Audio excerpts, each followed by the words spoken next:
Welcome to Tamer Bowling Video Ball Reviews. If you like what we do, please support us by joining our Patreon page. All right, welcome everybody. Thanks for joining us. I've been asked a couple times about our how we build our arsenals. I just did a video recently of my own arsenal. Today I'm talking with Bryan. You guys know Bryan from our videos. And so, before we jump in, I just want to remind people of, what the sort of concept of the, arsenal setup is. So we basically have it organized with 6 slots, if you will. So you have the strong defined, strong control, then you have mid defined, mid control, mid late, and then the 6th slot, which is some kind of wild card. Could be a weak ball, could be your thing, could be whatever you want. So, that's the sort of basic concept. Bryan, I know you and I have talked about, that concept before. So I don't know if you have any additional thoughts on that before we sort of jump into the equipment itself. Yeah, no, I think I'm pretty similar. I think about it pretty similar to you do. Terminology might be a little bit different. Instead of defined, I kind of think of an angular type of motion, and instead of control, I think of arcing. But it's just a different word for the same type of ball path. Yeah, and I think that's fair, and that might be helpful if it, connects with people. And I think it's saying the same thing. So folks can keep that in mind as we talk through the arsenals. So all right, so let's kind of jump into how you have your arsenal set up, and then we'll maybe you can kind of share what your list is, and then we'll go one by one how that fits in. Okay, so strong defined, I have a halo. The strong control would be a motive forge. The mid defined is the storm phase 3, kind of a new one for me. The mid control, that category is a little tough. Um, I got 2 ones in there: the motive assassin and the idle pearl, and I kind of like each for different reasons, but no clear winner for me. So maybe we can work through that as we go there. Yep.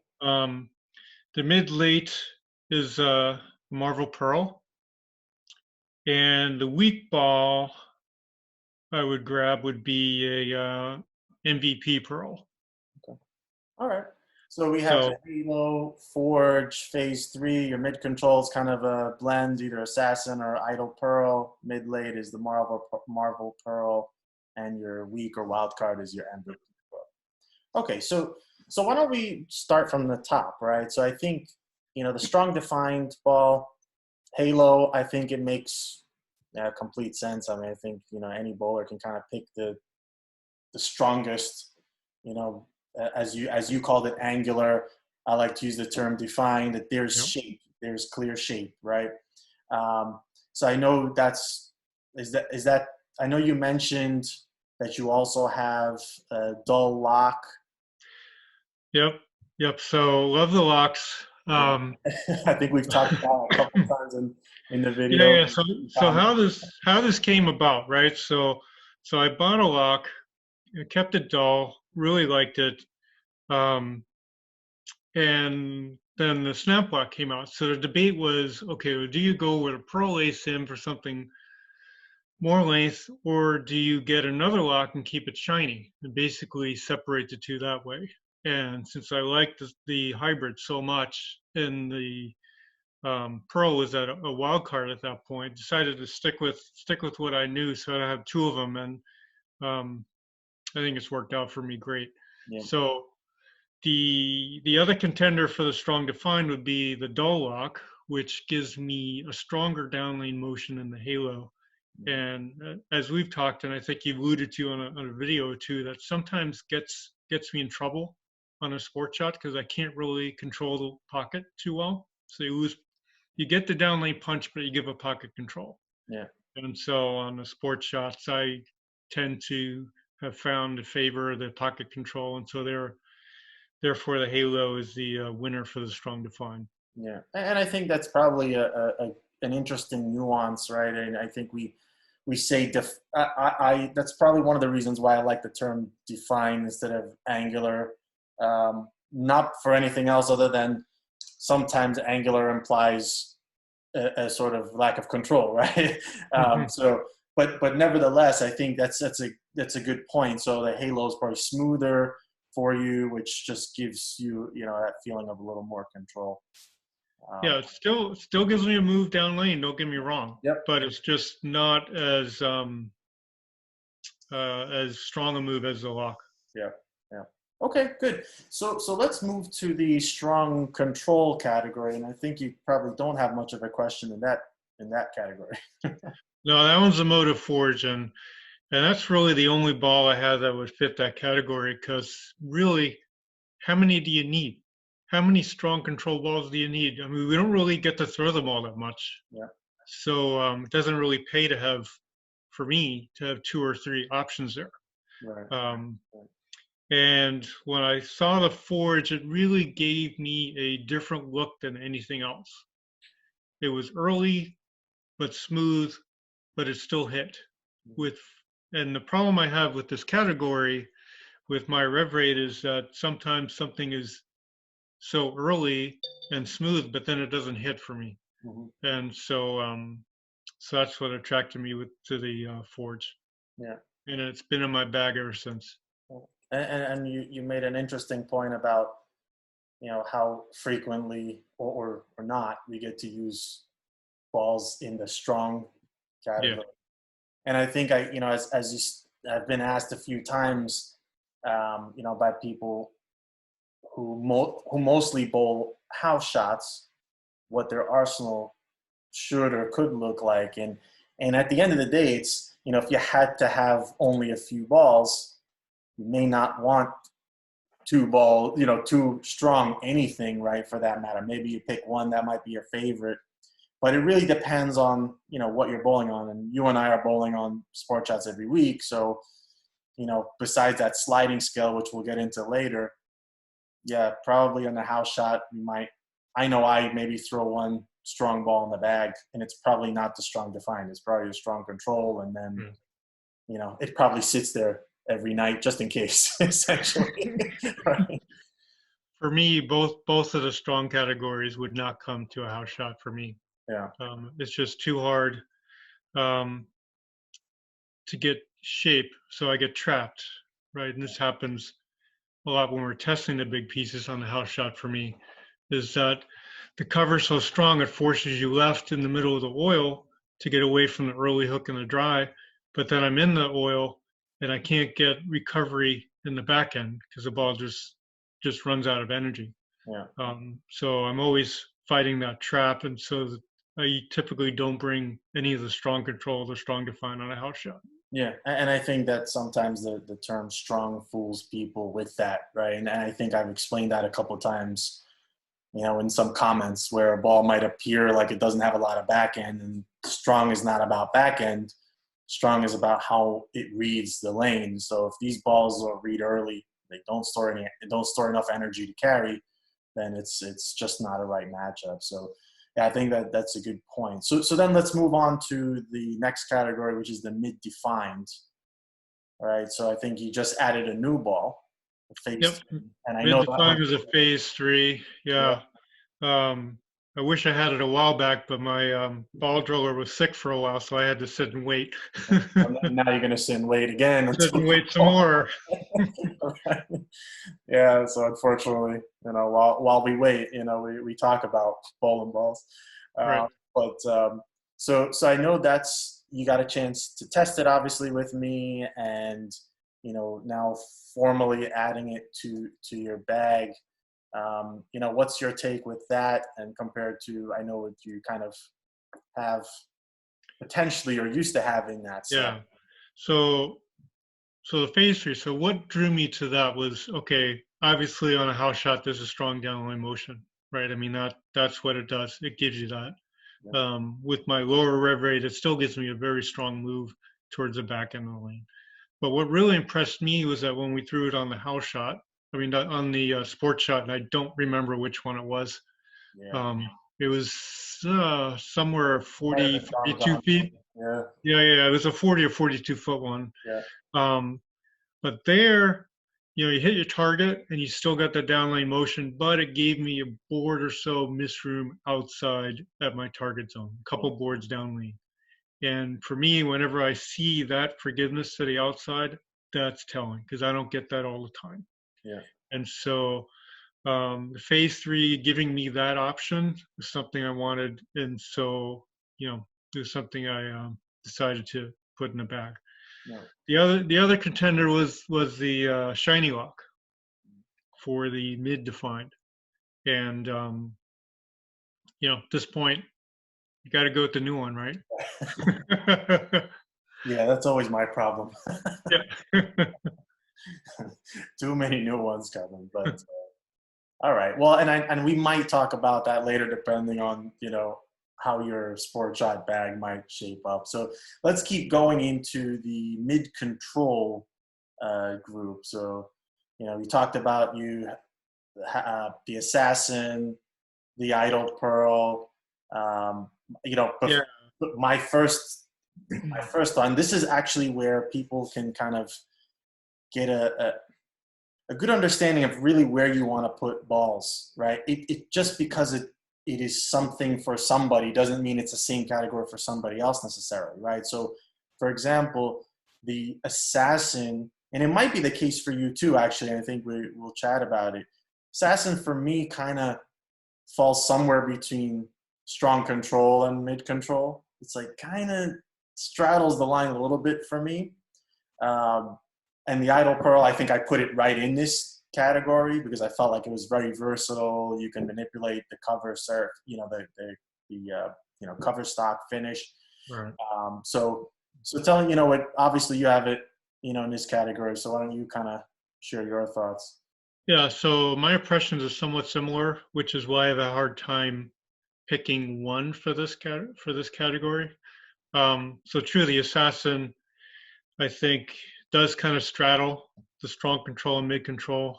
And if that one gets in the bag, what I certainly would do is with the forge is keep the surface fresh, right? So I would keep it with a 2,000 by hand or maybe 1,000 by hand on the forge, and then I'll separate it from the assassin. I'd let the assassin just lane shine. Yeah. So using surface to separate a little bit. Again, does it really fit the slot perfectly? No. The idle pearl, I agree, does fit the slot perfectly, but again, you go into a tournament, what do you put in your bag? You pick one, every ball in your bag you have to be confident with. And the idle pearl, I'm just not confident with. It's, I wouldn't say disappointment, but I guess, in the end, I am a little disappointed with it. And it's not proven to be as versatile as I thought it was going to be. It is smoother for me than probably the typical person. And it's kind of funny because I just watched the PWA regional on Bowl TV, and Julia Bond won the last one, and she ended up using an idle pearl in the end. She said it was an idle pearl for her. She said it rose very smooth, and that's sort of like what I found for me. I don't really get a big move out of it, so that's why it's in the control category for me. Um, so I have no clear winner. I have one that really doesn't hit the category exactly, and one where I'm just, it just doesn't give me confidence. So it'd be a tough pick. Yeah. So do you tend to bring them both then to your house shop, or do you pick one, Um, or does it depend on where you bowl? Depends on where I'm going. Yeah, yeah, it's nothing clear. Yeah. Nothing Yeah. clear for that one. Yeah. No, I think that's fair. And I mean, we always want to have confidence in whatever ball we throw in the slot. So, that sort of makes you ask the question, is that the one you want to put in there? And I know you have more confidence with the assassin in general.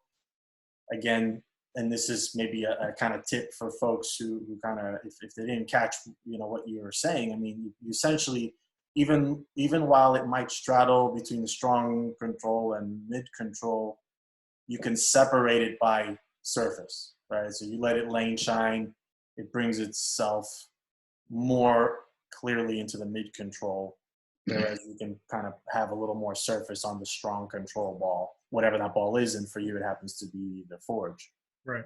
So I think that's a good concept and a good takeaway for people. So then let's get into the mid late category. Yeah, the mid late of all balls I have is pretty much just the Marvel Pro on that one, and gotta can't go anywhere without the Marvel Pro in a sport shot. I mean, Yeah. I had one the first time around, whenever it was, 2011, 2012. I loved it. Drilled a pin under. This one's drilled pin over. I like it as well. Um, I have one stashed, so I'm set for Marvel Pearls for a while. Um, but yeah, this it just work. You know, it works on a lot of things. Yeah. It's not as strong as all the mid control and angular balls, so that's why it goes down to mid late. Yeah. It's a little below those in total hook, but still, if I'm going to a tournament, that's one that's coming with me. Yeah. Okay. And it's funny because I have the Brunswick Melee Jab SE in there, and I remember in that in that video or review or whatever, I called that like Brunswick's Marvel Pearl. Oh, So, okay.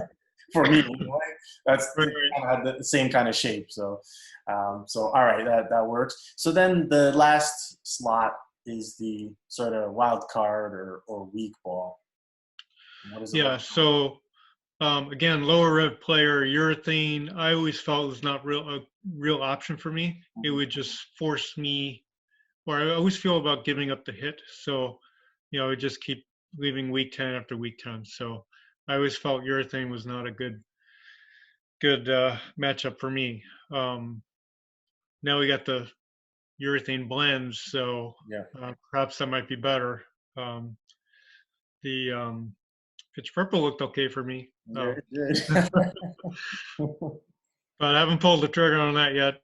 So options for me would be the MVP Pearl. Again, gets me more length than a Marvel Pearl, maybe a little bit more kick in the back, but it's definitely cleaner.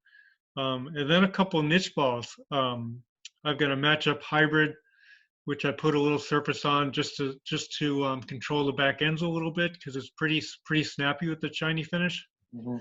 And then I have a long pin deep freeze. And so I'd say the matchup hybrid and the deep freeze are really kind of niche balls for really short patterns where I want to stay to the right and not give the pocket away and basically keep a direct line to 1-3. Yeah. Um, So so go ahead. yeah, so those are the options for the week. But again, unless I'm bowling, I absolutely know I'm bowling on something that's like 32 to 34 feet.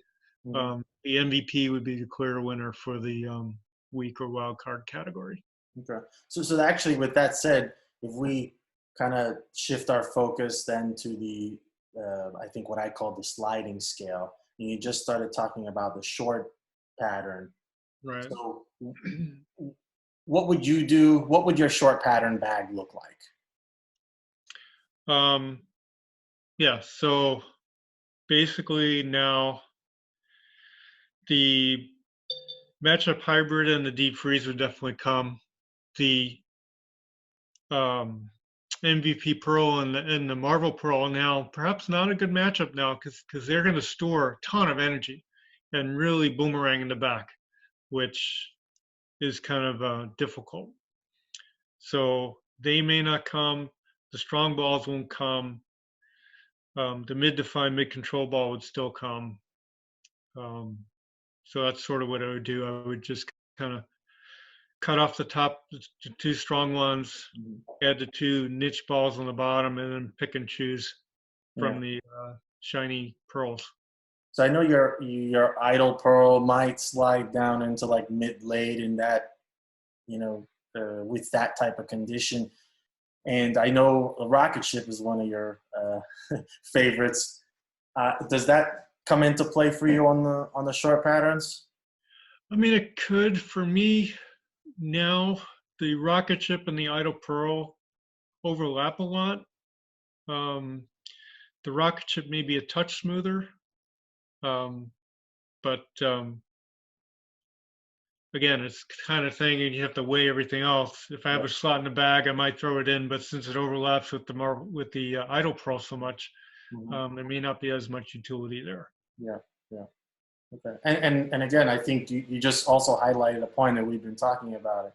You look at a ball like the Rogue Assassin, the Idle Pearl, the Rocket Ship, different, cover stock. We're talking pearls, solids, whatever, but yet they fit in the same category. And I think that's something, one of the reasons why I moved away from the Yeah. sort of, pearl this, hybrid that, solid, blah, blah, blah, because it doesn't tell you exactly what's the right place for your bag. So it really should be ball reaction and ball shape to dictate where it fits in your bag. So then if we switch to just an example of like a high volume, longer pattern, probably same concept except in the other direction. So what would that look like for you? Exactly. So then the Fortune Halo would come. The mid, late, and weak balls would probably stay back at home. Mm-hmm. Um, now I can add the lock too, just in case I want that little kick down lane. Sometimes with the higher volumes, it's going to tame the down lane motion for me. Yeah. So I may want the stronger defined motion the lock too gives me, or it gives me another option, right? The surface makes it playable, and I have a different shape on the back of the lane that I could use. Mm-hmm. So that would give me the three.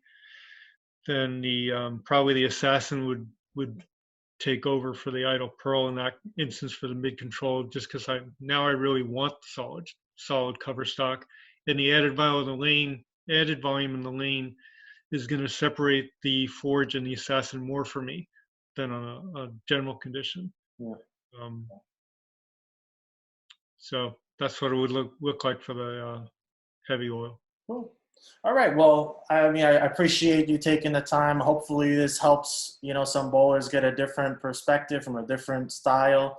Appreciate the folks watching out there, and stay tuned for future episodes. Thanks for watching. Bye, everybody.